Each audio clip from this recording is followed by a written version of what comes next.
آپ دیکھ رہے ہیں مشن نیوز پاکستان کی آواز۔ ایس ایچ او پاکستان بازار کی دبنگ کارروائی۔ D I G P west zone کی ہدایت پر آئی جی سندھ کے اسٹیٹ کرمنل کے خلاف کارروائی کرتے ہوئے پی S Pakistan Bazaar police party نے S S P west Pakistan Bazaar police کی زیر نگرانی ایس پی ایس کی حدود میں اسٹریٹ کرائمز میں ملوث ملزمان کو گرفتار کر لیا۔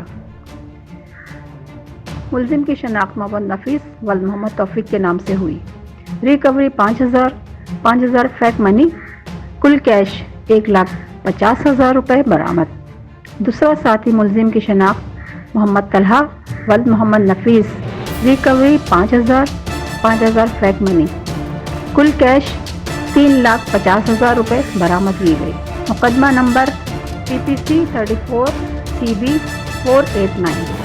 S H O P I Shakeel Ahmed Rind, P S Pakistan Bazaar. Report Shahid Hameed, mission news, Karachi.